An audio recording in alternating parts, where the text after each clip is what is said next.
Red room ৰঙা কোঠালি, কিন্তু এইটো ৰঙা কোঠালি নহয়, এইটো এখন এডব ফ্লেশ প্লেয়াৰৰ এখন এনিমেশ্যন, যিটো চালে নেকি মানুহৰ মৃত্যু হৈ যাব পাৰে। সঁচাকৈ মানুহৰ মৃত্যু হৈ যাব পাৰে।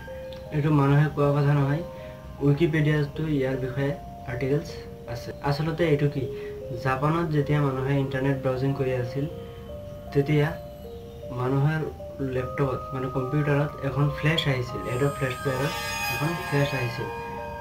এডব ফ্লেছ প্লেয়াৰ যেনেকৈ আমি এতিয়া ইউটিউবত ভিডিঅ'খন চাই আছোঁ, এইটো এডব ফ্লেছ প্লেয়াৰতে চলি আছে। ফ্লেছখনত লিখা আছিল যে ডু ইউ লাইক, আপোনাৰ পচন্দ হয়নে, এইখন এখন এনিমেশ্যন আহিছিল। আৰু মানুহে যেতিয়া এক্সিট কৰিব খুজিছিল, বাৰে বাৰে এক্সিট কৰাৰ পিছতো এইটো এক্সিট হোৱা নাছিল।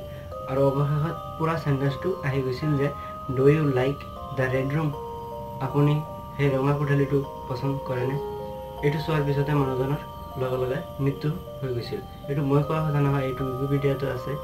যিবোৰ মানুহে এইখন ফ্লেছ চাইছিল, চবে নিজৰ শৰীৰৰ তেজেৰে নিজৰ কোঠালিটো তেজেৰে ৰঙা কৰি নিজৰ মৃত্যু আঁকোৱালি লৈছিল।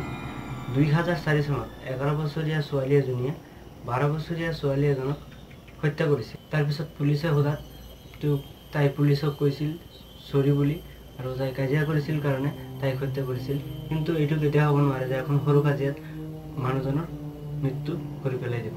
তাৰপিছত যেতিয়া সেইজনী ছোৱালীৰ মানে যিজনী ছোৱালীয়ে তাইৰ ফ্ৰেণ্ডজনীক মাৰি পেলাইছিল, সেইজনী ছোৱালীৰ মোবাইল যেতিয়া চেক কৰা হৈছিল, তেতিয়া তেওঁৰ ইণ্টাৰনেট হিষ্টৰীত, ব্ৰাউজিং হিষ্টৰীত এই ফ্লেছ প্লেয়াৰখন বুকমাৰ্ক কৰা আছিল। তাৰমানে কি, এইখন ফ্লেছ চোৱাৰ পিছতে তাই এই খুনখন কৰিছিল। মইতো বিশ্বাস নকৰোঁ যে এখন ফ্লেছ চালে মানুহৰ মৃত্যু হৈ যাব পাৰে। এইটো বহুত ৰহস্যকৰ কথা হ'বও পাৰে।